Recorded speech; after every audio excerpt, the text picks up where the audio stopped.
এইগুলো যে বিএসটি এর ভেরিফিকেশন থাকতে হয় জানেন? সরিষার তেল আর সিনথেটিক ডিটারজেন্ট পাউডার আর এই দুটো পণ্যই। আপনার ভাই এই প্রতিষ্ঠানের মালিক, তো আপনাদের এখানে যে ওয়ার্কাররা আছে তারা তো বলতে পারে না কি কি পণ্য তৈরি করেন। এখানে আপনারা কি কি পণ্য তৈরি করেন? ডিটারজেন্ট, সরিষার তেল আর সফট ড্রিঙ্ক পাউডারের ট্যাঙ্ক ছিল, মানে ওই ট্যাঙ্কে সফট ড্রিঙ্ক পাউডার তৈরি করতেন। আর আগে আগে আপনাদের নারকেল তেলও আপনারা তৈরি করতেন। এখনো ড্রাম দেখছি, ড্রামে ড্রামে নারকেল তেল ভরা আছে। মানে মনে হয় নারকেল তেল তৈরি করেন। তার মানে নারকেল তেল, সফট ড্রিঙ্ক পাউডার, সরিষার তেল আর সিনথেটিক ডিটারজেন্ট পাউডার।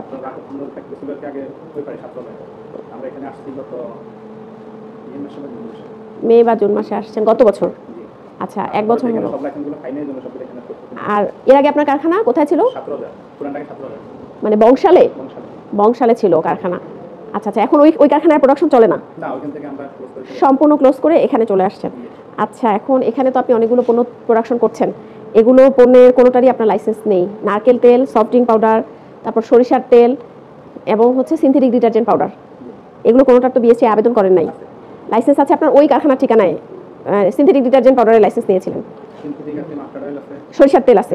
এখন আপনি যখন একটা কারখানা সম্পূর্ণ ক্লোজ করবেন, এটা তো বিএসটিআইকে অবগত করতে হবে এবং 1 বছর অবগত করে এই কারখানা ঠিকানায় আবেদন দিচ্ছেন যে নতুন কারখানা ঠিকানায়, একটু আবেদনের কপিটা দেখান তো। আপনি আবেদন যেগুলো করেছেন আপনার লাইসেন্সের মেয়াদ আছে, আপনি আজকে আপনি বলছেন যে আপনি জানেন না, ঠিক আছে, আপনি যেহেতু অবগত করেছেন আমি বুঝতেছি, কিন্তু আপনার ওটাকে আপনি এই সপ্তাহেই সম্পূর্ণ নতুন করে লাইসেন্সের জন্য আবেদন করবেন, প্রোডাকশনে যাবেন। এখন তো আপনি প্রোডাকশন করতে পারবেন না, আপনার তো এই ঠিকানায় কিছু কোনো কাগজই নাই। 1 বছর ধরে আপনি এখানে প্রোডাকশন চালাচ্ছেন কোনো রকম অনুমোদন ছাড়া। জনাব মোহাম্মদ সাইফুল ইসলাম, আমরা আজকে আপনাদের যে আতাসুর কেরানীগঞ্জের যে কারখানা ইকরাম কনজিউমার প্রোডাক্টসের এখানে এসে আমরা পেয়েছি আপনার নারকেল তেল, সিনথেটিক ডিটারজেন্ট পাউডার, তারপরে drink powder, flavour drink powder বিভিন্ন ফ্লেভারে এগুলো বানাচ্ছেন। আরও পেয়েছি যে লিকুইড কাপড় দেওয়ার যে নীল রং, এগুলো আমরা আপনার মোড়ক পেয়েছি, শুধু মোড়ক না কন্টেনারও পেয়েছি। তো এগুলো আপনারা উৎপাদন করছেন এবং নারকেল তেল আমরা আপনাদের ড্রাম ভর্তি পেয়েছি, একাধিক ড্রাম ভর্তি পেয়েছি। নারকেল তেল রিফিল করানোর যে সিস্টেমগুলো আছে সেগুলো পেয়েছি। তো আপনারা একসময় লাইসেন্সের আওতায় ছিলেন, কিন্তু সেটা অনেক আগে। আপনার নারকেল তেলের লাইসেন্স অলরেডি 5 বছর আগে শেষ হয়ে গেছে। 18 সাল, 21 সাল, 18 থেকে 21, 3 বছর করে 21 সালে শেষ হয়ে গেছে। 4 বছর চলে গেছে। আপনি এর মধ্যে নবায়নের আবেদন করেছেন আপনি বলছেন, কিন্তু নবায়ন হয় নাই। আর আপনার এখন যে পরিস্থিতি আছে, আপনার কিন্তু আপনি যেহেতু কারখানা চেঞ্জ করেছেন, আপনি এখনও আপনার এই কারখানার এই পরিবেশ হয় নাই যে আপনি রিফাইন্ড নারকেল তেল উৎপাদন করবেন। তারপরেও আপনি নারকেল তেল উৎপাদন, বিক্রয়, বিপণন, বাজারজাত এবং হোমওয়ার্ক করে আমাদের লোগো সহ, আপনার যখন লাইসেন্স নাই তখন কিন্তু আপনি বিএসটিআই লোগো ইউজ করতে পারবেন না। লোগো সহ আপনি নারকেল তেলটা উৎপাদন অব্যাহত রেখেছেন, অন্যান্য পণ্য করেছেন। আপনি যখনই কারখানা চেঞ্জ করবেন, কারণ একটা পণ্য লাইসেন্স, উৎপাদনের লাইসেন্স শুধুমাত্র পণ্যের উপর নির্ভর করে না, এই পণ্যটা আপনি কোথায় বানাচ্ছেন, কোন পরিবেশে বানাচ্ছেন। একটা ভালো পণ্য নিয়ে এসেও যদি মনে করেন যে পণ্যটা আমার সংরক্ষণ করতে হবে 20 ডিগ্রি সেলসিয়াসের নিচে তাপমাত্রায়, সেটা যদি আমি সংরক্ষণ করি 30 ডিগ্রির উপরে, তাহলে কি ভালো পণ্যটাও নষ্ট হয়ে যাবে? তাহলে কোনো পণ্য লাইসেন্স পাওয়ার ক্ষেত্রে এটাও একটা শর্ত যে সেটা কোন পরিবেশে, কোন চত্বরে, কীভাবে বানানো হচ্ছে। হ্যাঁ, এই জন্য আপনার কারখানা চেঞ্জ হওয়ার সাথে সাথে আপনি নতুন জায়গায় আসলে এই জায়গাটা আমরা নতুন করে টেস্ট করে দেখে ইন্সপেকশন করে আপনাকে লাইসেন্স দেওয়া হবে। তো আপনাকে সম্পূর্ণ নতুন করে আবেদন করতে হবে। আপনাকে আমি সময় দিয়েছি যে আগামী সপ্তাহের মধ্যে, অর্থাৎ 8 কর্মদিবসের মধ্যে আপনি আপনার সকল পণ্যের লাইসেন্স যেটা নবায়ন করতে হবে, নবায়ন করা, যেটা নতুন করে আবেদন করতে হবে, নতুন করে আবেদন করার জন্য আপনি আমাদের বিএসটিআই কার্যালয়ে আসবেন। আপনি আবেদন করে আমাদেরকে অবগত করবেন।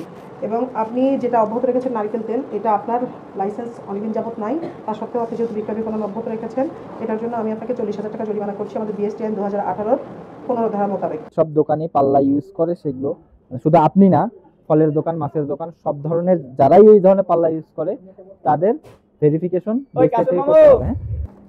25 কেজি। আচ্ছা,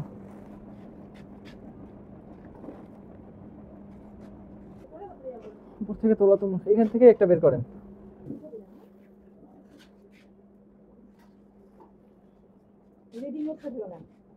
এটা 50 কেজি। আচ্ছা, একটা এরকম খোলা বস্তা দেন তো। ঠিক আছে, ব্যালেন্স ইউজ করেন। এই ব্যালেন্সের ভেরিফিকেশন সার্টিফিকেট থাকতে হবে। এটার প্রাইস খুব বেশি না, মানে এটার ফিটা হয়তো আমাদের বিএসটিআই অফিসে যাবেন, অফিসে গিয়ে এটার একটা 1 বছরের জন্য ভেরিফিকেশন ফি হয়তো 230 কার্ড আমার এখন সাথে। আপনি বিএসটিআই অফিসে গিয়ে বললেই হবে, বিএসটিআই অফিস তেজগাঁ, হ্যাঁ, পাল্লা নিয়ে যাবেন। পাল্লা নিয়ে টেস্ট করে একটা ভেরিফিকেশন সার্টিফিকেট দিয়ে দেবে।